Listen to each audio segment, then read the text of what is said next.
കേരളം മുതൽ കാശ്മീർ വരെ ഒരു 3500 കിലോമീറ്റർ നടന്ന് യാത്ര ചെയ്തിട്ടുണ്ട്, 10 സ്റ്റേറ്റ്സ്. അത് ശരി. അപ്പൊ ചില്ലറ ആളല്ല നമ്മൾ കൊണ്ടുവന്ന് ഇരുത്തിയേക്കുന്നത്.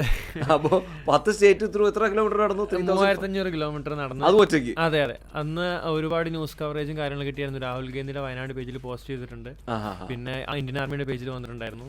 ഒരു ആർമി ഹെൽപ്പ് ചെയ്ത സമയത്ത് ഞാനത് പോസ്റ്റ് ചെയ്തപ്പോൾ അതും കവറേജ് ചെയ്തിട്ടുണ്ടായിരുന്നു. പലരും ഇപ്പം ബൈക്കില്, സൈക്കിളില്, അങ്ങനെ പല ഫോംസ് ഓഫ് ട്രാൻസ്പോർട്ടേഷൻ, അതായത് ഒന്നും കൂടെ ഫ്ലൈറ്റ് വേണ്ട, ഒന്നും കൂടെ അവരുടെ ലൈഫ് എളുപ്പമാക്കുന്ന രീതിയിലുള്ളതാണ്. You have chosen the most difficult form. അതായത് 1100 കിലോമീറ്റർ എന്നൊക്കെ പറയുന്നത് ഇത് എന്ത് മറിമായാണെന്നാണ് ഞാൻ ചിന്തിക്കുന്നത്. ഈ കൊണ്ട് ഇത് സാധിക്കും, അല്ലെങ്കിൽ എന്നെ നടക്കാൻ പറ്റും എന്നുള്ള കാര്യം എപ്പോഴാണ് സിവിന് തോന്നി തുടങ്ങി ഞാൻ ഇതൊന്ന് ചെയ്ത് നോക്കട്ടെ?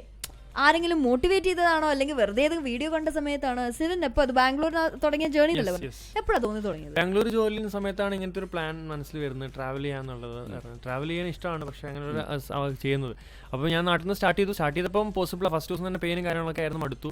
പിന്നെ സെക്കൻഡ് ഡേ മുതൽ എനിക്കത് ബോഡിനോട് അത് അറ്റാച്ച് ആയി തുടങ്ങി, അത് ഡെയിലി റുട്ടീനായി തുടങ്ങി. പിന്നെ എനിക്ക് എന്താ പറയുക, ഞാൻ വില്ലേജ് വഴിയും അവരുടെ കൾച്ചർ പഠിച്ചും അവരോട് എക്സ്പീരിയൻസ് ചെയ്തും അവരുടെ കൂടെ താമസിച്ചും പമ്പിലും ക്യാമ്പിലും ഒക്കെ ആയിട്ട് താമസിച്ച് കേരളത്തിലൂടെയും അതേപോലെ തന്നെ കർണാടക, മഹാരാഷ്ട്ര, മധ്യപ്രദേശ്, രാജസ്ഥാൻ, ഗുജറാത്ത് എല്ലാം കവർ ചെയ്ത് ഇങ്ങനെ പോയി അവരെല്ലാം എക്സ്പീരിയൻസ്, ലൈഫും കൾച്ചറും എല്ലാം പഠിച്ച് കാശ്മീർ എത്തി.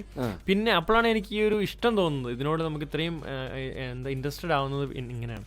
അപ്പോഴാണ് ഞാൻ അതൊരു ഇന്റർനാഷണൽ ക്രോസിംഗ് ചെയ്യണമെന്ന് എനിക്കൊരു ആഗ്രഹമുണ്ട്.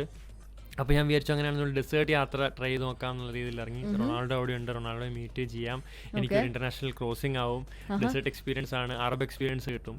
അപ്പോൾ ഏകദേശം ഞാനിപ്പോൾ ഈ നോയമ്പ് ടൈമിലാണ് യാത്ര ചെയ്യുന്നത്. സ്റ്റാർട്ടിങ് 12 രാജ്യക്കാരുടെ കൂടെ ഞാൻ ഇഫ്താർ ഓപ്പൺ പല സ്ഥലങ്ങളിലായിട്ട്